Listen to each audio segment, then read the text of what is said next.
Welcome to Free Advice Guy. I'm Luke Halter, Free Advice Guy. TwitchCon, we are here.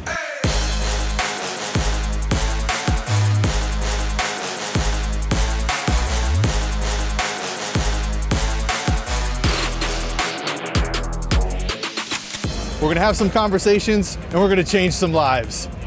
Welcome back. The TwitchCon saga continues. And guess what? We're dropping one TwitchCon video every single day until we've gone through all the content. Yeah, every day. Up next, we've got the Natertot with a question about housing and investing. All right, so to kick off, I'd love to hear about your channel.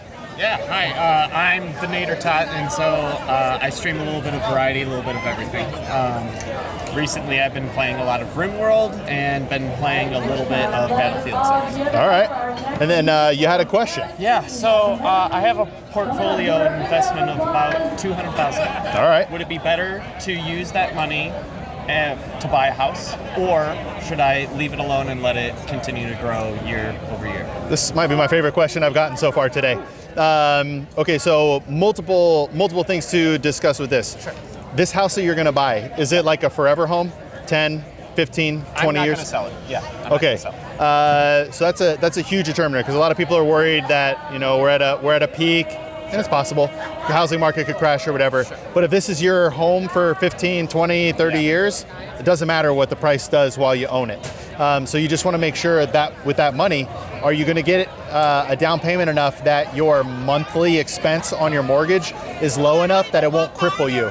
Like they'll say you should have like 25% of your pay could go towards that. I like less. You want to be not maxed out.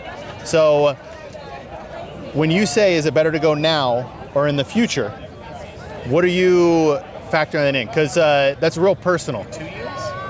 Okay, so you're going to buy a home in the next little bit. Would it be better to buy now or let it grow on the market for another couple years?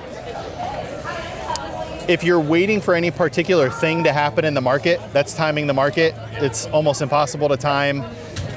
If it makes sense for you to buy your home, it's going to give you that peace of mind, go do it.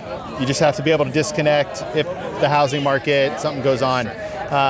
So there's not really like a direct money answer to that question. It's way more like what you feel and what's going to give you peace of mind financially and just as a human being. Yeah. All I was thinking of was, is the return going to be better on the portfolio, or is it better just like with the equity of the house going to be?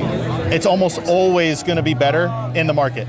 Almost always. Don't look, is this your first home, second home? It's the first home. If it's your first home, while 30 years from now, it's probably gonna, we'll just say triple in value, double in value, triple in value, and whatever. I wouldn't even do that because it's way more about the peace of mind of where you live. If you're just worried about growing your assets, investing in other investable assets is almost always going to give you a larger return. Historically, houses have essentially moved in lockstep with inflation. It's been a really weird last 6 years, 5 years. Yes, that's the big answer. Yes, but if you look at it historically, it literally just moves with inflation, except these last 5 years. That's how I would think about your home. It's just going to keep up with inflation. Yeah. They're just value retainers. That's essentially it. So if it's for growth, invest another way.